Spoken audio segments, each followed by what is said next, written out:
ये खुशी की बात। अब मैं कुछ बातें जो है आपके उनके जीवन से संबंधित अवश्य रखना चाहूंगा, क्योंकि आप अभी जो हमारा खेल का समय चल रहा है, आप खिलाड़ी हैं।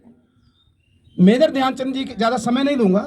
मुख्य बात, एक बहुत अच्छी बात है कि जिस तानाशाह हिटलर का नाम हम सुनते चले आए हैं और जिस समय वो रहा होगा उस समय पूरी दुनिया में उसकी तूती बोलती थी।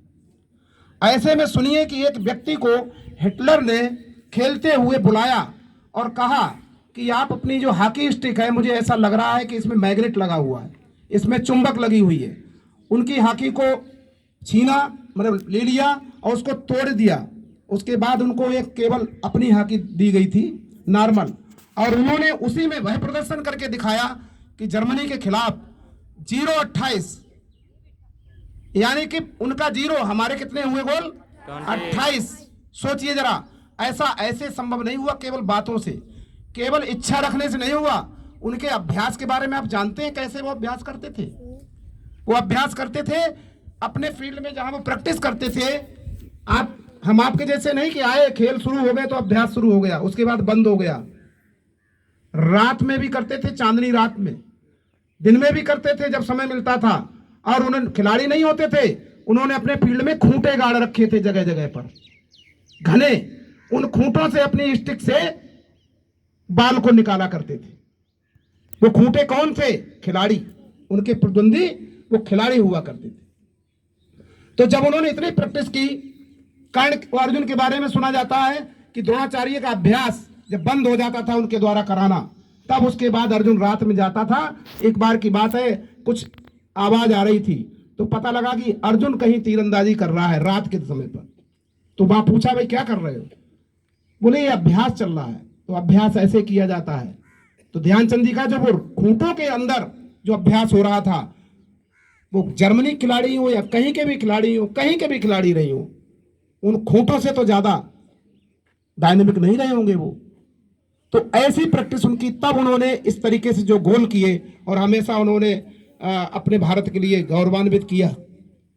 दूसरी बात, एक बार उनको केवल हॉकी जो दी थी हिटलर ने, हॉकी भी नहीं दी, केवल एक डंडा दिया था सीधा, वो मुड़ा हुआ भी नहीं था।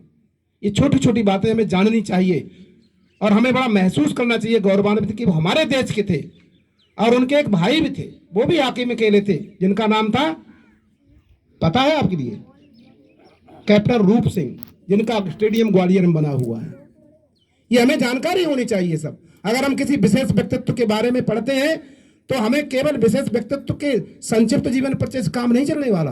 उसने कहाँ पैदा हुआ, कब खत्म हुआ, ये सामान्य बातें हैं, इनसे ज्यादा उद्धार होने वाला नहीं है।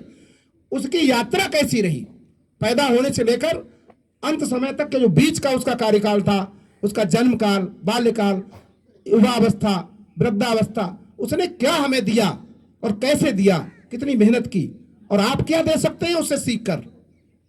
आप कहां हैं उसके मुकाबले में भी। ठीक है, हम सब वो नहीं बन सकते हैं, लेकिन आप वो बन सकते हैं जो परमात्मा ने आपको जिसके लिए बनाया है। कोई यहाँ समान नहीं है, समान कभी हो भी नहीं सकता है। मैं हूं, तुम हो, बस यही हमारी यूनिकनेस है। इस यूनिकनेस पे काम करते जाइए, पहचानिए और उस यात्रा पर रुकिए मत, नकल नहीं करनी। फिर अपनी व्यक्तिगत क्षमता का आप उपयोग करिए और आगे बढ़िए। देखिए, आप भी देश को भारत रत्न आप भारत रत्न प्राप्त कर सकते हैं, देश को गौरवान्वित कर सकते हैं, मेडल दिला सकते हैं। और धीरे धीरे हमारे जो खेल जगत में भारत विकास कर रहा है, अच्छी अच्छी खबरें बाहर से आ रही हैं, तो निश्चित है कि आप भी उसके कभी कभी प्रतिभागी होंगे। और आपको मैं इसी शुभकामनाओं के साथ आगे आने वाले हमारे जो गेम है उनमें आपको यही आशीर्वाद और शुभकामनाएं हैं कि उसमें हमारे दतिया नवोदय विद्यालय का आप नाम रोशन करें।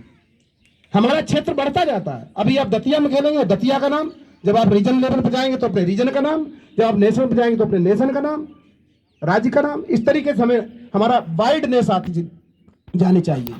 हमारा जीवन कोई संकुचित नहीं है, इतना विस्तृत है कि अगर हम पृथ्वीवासी, कभी ऐसा संभव हुआ कि दूसरे ग्रह पर अगर हमारा इंटरप्लेनेटरी, अगर अंतर्ग्रही खेल हुए, तो हो सकता हम पृथ्वीवासी की तरफ से प्रतिनिधित्व कर सकते हो। इसकी सीमाएं पहचानिए, अनंत है ये तो बिल्कुल जो है। तो आप अपने अनंत को विस्तार करिए। इन्हीं शब्दों के साथ मैं आपको आशीर्वाद देते हुए अपनी वाणी को विराम देता हूं।